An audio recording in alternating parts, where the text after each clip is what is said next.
Assalamualaikum warahmatullahi wabarakatuh. Perkenalkan, kami calon guru penggerak Kabupaten Hulu Sungai Utara Angkatan 8. Saya Fauzi dari SMP Negeri 4 Sungai Pandan. Saya Hafijah dari SD Negeri Teluk Masjid 1. Saya Hamidah dari SDN Mulngasam. Ikan demonstrasi kontekstual modul 2.3 praktek coaching pada supervisi akademik. Assalamualaikum Bu Hamidah. Waalaikumsalam Bu Hafijah. Gimana kabarnya Bu? Alhamdulillah baik. Bu sendiri bagaimana kabarnya? Alhamdulillah baik. Nah Bu, hari ini kan Ibu akan melakukan praktik coaching. Sebagai langkah awal Ibu, saya akan melakukan beberapa macam pertanyaan dulu kepada Ibu. Yang pertama itu adalah kita akan mendiskusikan tentang rubrik penilaian yang Ibu pakai Bu. Ya, ini berhubungan dengan apakah sesuai dengan alur delta atau belum. Itu yang pertama Bu. Yang kedua adalah apakah Ibu nanti sebagai coach akan memberikan pertanyaan yang berbobot kepada kuncinya. Dan kemudian bagaimana respon dan tanggapan kunci terhadap coach, yaitu kepada Ibu. Yang ketiga itu jangan lupa Ibu akan apakah Ibu akan menerapkan prinsip coaching, yaitu kemitraan, proses kreatif, dan memaksimalkan potensi Bu. Baik Bu. Ya, diskusi kita yang kedua, saya ingin menanyakan kompetensi apa yang akan Ibu kembangkan dalam coaching kali ini Bu. Jadi kompetensi yang ingin saya kembangkan dalam coaching kali ini Bu yaitu kehadiran penuh, kemudian mendengarkan aktif, dan memberikan pertanyaan yang berbobot. Iya bagus Bu. Berarti kompetensinya nanti bisa presensinya, mendengarkan aktif, dan membuat pertanyaan. Pertanyaan saya yang berikutnya Ibu, kompetensi mana yang lebih spesifik yang ingin Ibu capai Bu? Kompetensi yang lebih spesifik Bu yang ingin saya capai di sini yaitu mendengarkan aktif dan memberikan pertanyaan yang berbobot Bu. Ya bagus, berarti ada dua ya Bu.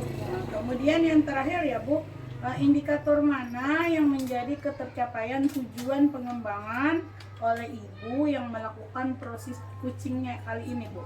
Jadi indikator ketercapaian yang ingin dikembangkan ini Bu tentang menemukan solusi Bu. Nah, dari si coachingnya sendiri Bu. Oh iya Bu, terima kasih Bu. Demikian dulu ya Bu tahap pra-observasi dari saya. Silakan Ibu hari ini lanjutkan melakukan proses coachingnya Bu. Sama-sama Bu. Assalamualaikum Bapak Uji. Waalaikumsalam Bu. Nah, bagaimana kabarnya hari ini Pak? Alhamdulillah baik Bu, cuma ada sedikit masalah nih Bu. Nah, apa itu Pak masalahnya, boleh diceritakan Pak pada kesempatan ini? Begini ya Bu, saya itu kan yang mengajar saya siang ya Bu ya. Nah kebetulan paginya juga pelajaran eksak Bu. Jadi saya melihat anak itu terkuras energinya, pemikirannya, kemudian sehingga mereka sepertinya kurang minat mengikuti pembelajaran saya di PKN Bu. Oh, jadi anak-anak tadi Pak kurang minat dalam mengikuti pembelajaran PPKN. Iya Bu. Nah, kemudian Pak kira-kira apa nih tujuannya nih percakapan kita pada hari ini? Tujuannya ya mudah-mudahan dari percakapan kita ini Bu ada solusi lah terhadap permasalahan yang saya hadapi Bu. Ya, jadi pada kegiatan ini dapat diambil kesimpulan ya Pak, masalah Bapak itu mengenai minat anak yang kurang dalam pembelajaran PPKN karena tadi Pak jamnya di jam siang ya Pak ya. Kalau begitu Pak, bagaimana nih Pak kaitannya antara minat anak tadi dengan pembelajaran tadi sehingga anak tadi idealnya minat anak yang baik itu seperti apa Pak? Jadi ya Bu ya, kalau menurut saya anak yang berminat mengikuti pembelajaran itu adalah di saat pembelajaran berlangsung dia mengikuti secara antusias. Secara antusias Bu, kemudian bersemangat, aktif, sehingga pembelajaran itu tidak hanya didominasi oleh guru, tetapi anak istilahnya berpusat pada anak lah, anak pembelajaran itu ya. Nah seperti inginnya seperti itu Bu, idealnya. Jadi idealnya menurut Bapak Fauzi tadi antusias, kemudian yang gembira, kemudian pembelajaran tadi berpusat pada anak, tidak guru melalui ceramah gitu ya Pak, tidak menonton. Jadi Pak, kalau misalnya dihitung nih skalanya rentang 1 sampai 10, kira-kira minat murid Bapak di sekolah itu berapa Pak? Kalau dilihat ya Bu ya, kalau di skala 1 sampai 10 tadi ya, kayaknya minat anak itu sekarang berada di level 6 kayaknya Bu. Oh, jadi di level 6 ya Pak ya? Iya 6. Minat anak tadi. Kemudian kalau misalnya bisa ditingkatkan nih Pak, ke depannya di level berapa Pak kira-kira? Kalau dalam waktu dekat ini mungkin untuk 10 berat ya Bu ya. Jadi mungkin saya akan naikkan ke 8 lah Bu. 8. Ke 8. Berarti di angka 8 ya Pak? Iya Bu. Kemudian levelnya tadi kan Pak di level 8 yang bisa dicapai nih, tidak 10. Iya. Nah, apa nih strategi Bapak menerapkan sehingga minat anak itu Pak bisa meningkat nih sampai level 8 tadi Pak? Mungkinnya untuk karena pembelajarannya tadi siang, kemudian jadi supaya meningkatkan minat anak itu mungkin bisa dilakukan yang pertama dengan mengembalikan kesadaran mereka Bu, mungkin dengan speaking, kemudian melaksanakan mindfulness dan dengan teknik stop, maupun juga nanti di pembelajaran itu bisa menggunakan quiz. Quiz berupa teka-teki silang Bu.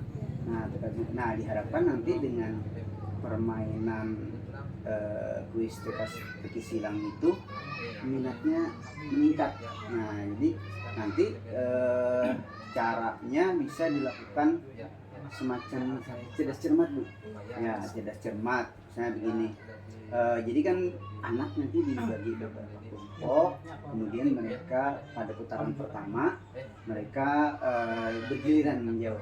Nah, diberikan pertanyaan, memilih kotak teka-teki silang tersebut, kemudian diberi pertanyaan. Nah, bergiliran dulu. Nah, nanti di putaran kedua mereka akan rebutan nih. Nah, supaya seru kan? Iya, seperti itu Bu. Bagus sekali Pak. Jadi tadi dengan speaking, kemudian bisnis berupa teka-teki silang tadi ya Pak. Kemudian ada teknik stop mindfulness-nya tadi. Menarik sekali Pak. Kemudian Pak, kalau misalnya itu dijalankan di kelas, ada tidak Pak kendala yang Bapak hadapi? Kendalanya mungkin gini ya Bu ya. Karena saya kan selain sebagai guru, juga sebagai operator sekolah. Nah, jadi kadang-kadang kan waktu nih banyak nih kan terbagi. Nah, mungkin kendalanya di pembagian waktu, tapi karena kesibukan, nah mungkin nanti mungkin bisa terlupa. Nah, karena kesibukan tadi, nah mungkin jadi kendalanya mungkin bisa lupa. Nah, ini untuk itu Bu, lupa itu karena kesibukan waktu tadi. Ini mengenai waktu tadi Pak. Kalau misalnya kendala tadi untuk menghadapinya tadi Pak, ada solusi dari Bapak? Mungkin untuk mengatasi lupa tadi bisa meminta bantuan teman kali ya. Minta bantuan teman untuk mengingatkan supaya jangan sampai terlupa tadi. Jadi untuk mengerjakan yang saya rencanakan tadi. Kolaborasi dengan teman ya tadi. Jadi teman yang mungkin tidak sibuk membantu tadi Pak. Kemudian Pak, di luar rencana-rencana tadi Pak, dalam waktu dekat tadi mana yang akan Bapak terapkan lebih dulu Pak? Di antara yang 3 tadi Bu ya. Di antara yang 3 tadi Pak. Mungkin Bu bisa sekaligus Bu. Karena kan saya kira bisa aja kalau speaking kan mungkin yang pertama saya lakukan itu adalah mencari materi dulu kan, mencari materi kan banyak di internet. Kemudian kalau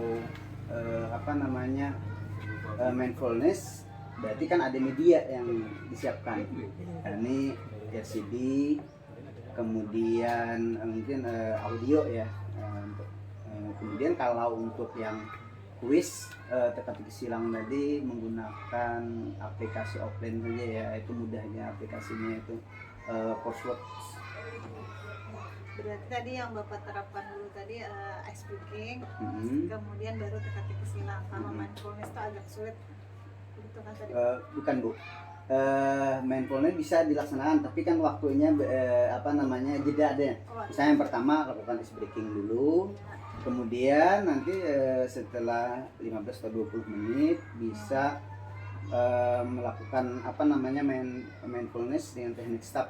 Jadi kita kan setelah masuk, karena anak nih supaya memberikan kesadaran penuhnya dulu, kita speaking dulu kan, supaya konsentrasinya kembali. Nah kemudian penyampaian materi dan segala macam. Nah setelah itu kita laksanakan lagi kesadaran penuh mindfulness dengan teknik stop. Nah setelah itu baru kita bagi kelompok untuk melaksanakan quizzes tadi, seperti itu rencananya ya. Kira-kira berapa lama tuh Pak memakan waktunya? Mungkin seminggu bisa. Jadi kan insya Allah seminggu bisa laksanakan. Jadi minggu depannya akan saya coba di kelas 7 gitu. Nah, jadi menurut Bapak tadi untuk meningkatkan minat anak dalam pembelajaran PPKN tadi dengan menggunakan ice breaking, kemudian next stop dan quizzes ya Pak dengan PKTK silang tadi. Bagaimana menurut Bapak tentang itu, apakah sudah tepat Pak? Iya betul Bu, seperti itu. Jadi menurut Bapak Wati, apakah coaching kita pada hari ini sesuai dengan tujuan awal Pak?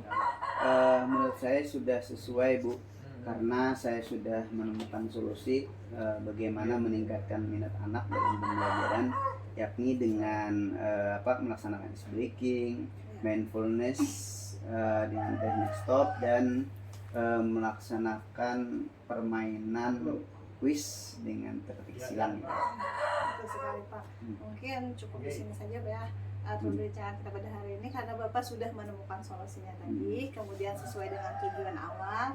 Semoga Bapak dapat melaksanakan teknik tadi, kemudian quizzes tadi di kelas dengan lancar dan dapat meningkatkan minat anak dalam belajar Pak. Amin Bu. Mudah-mudahan bisa saya laksanakan sehingga anak kembali berminat mengikuti pembelajaran PPKN.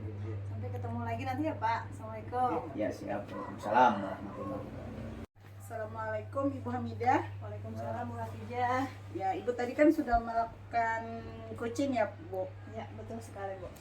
Oke Bu, sebelum penutupan ya Bu, saya ingin menanyakan pertanyaan pasca observasi dengan Ibu. Yang pertama, apa saja yang sudah Ibu lakukan selama proses coaching tadi Bu, terkait dengan indikator pencapaian yang ingin Ibu capai tadi Bu? Jadi Bu, tadi terkait dengan indikator pencapaian, saya sudah melaksanakan coaching sesuai alur kita, yakni menentukan tujuan, kemudian mengidentifikasi, terus rencana aksi, dan terakhir tanggung jawab Bu. Kemudian coach juga sudah menemukan solusi dari alur coaching tadi dengan saya Bu. Oke Bu, tadi saya sebagai observer sudah mengamati proses coaching yang Ibu lakukan tadi sudah sangat baik Bu, karena sudah sesuai dengan alur Tirta, dan juga Ibu sudah berusaha menggali pertanyaan-pertanyaan berbobot terkait permasalahan dari Bapak Fauji tadi. Nah, sehingga si Kuci dapat menemukan solusi atas permasalahannya sendiri Bu, dan itu juga termasuk sesuai dengan prinsip coaching. Nah sekarang Bu, pertanyaan terakhir, kompetensi apa lagi yang ingin dikembangkan dalam coaching ini Bu? Jadi tadi Bu, kompetensi yang ingin dikembangkan yaitu memahami lagi Bu alur Tirta secara menyeluruh, sehingga proses coaching akan lebih baik Bu. Oh iya Bu, terima kasih Bu. Demikian pasca observasi kali ini, semoga Ibu apa yang Ibu cita-citakan terus coaching yang berikutnya lagi bisa terrealisasi dengan baik dan bermanfaat bagi kita Bu. Assalamualaikum warahmatullahi wabarakatuh. Waalaikumsalam warahmatullahi wabarakatuh.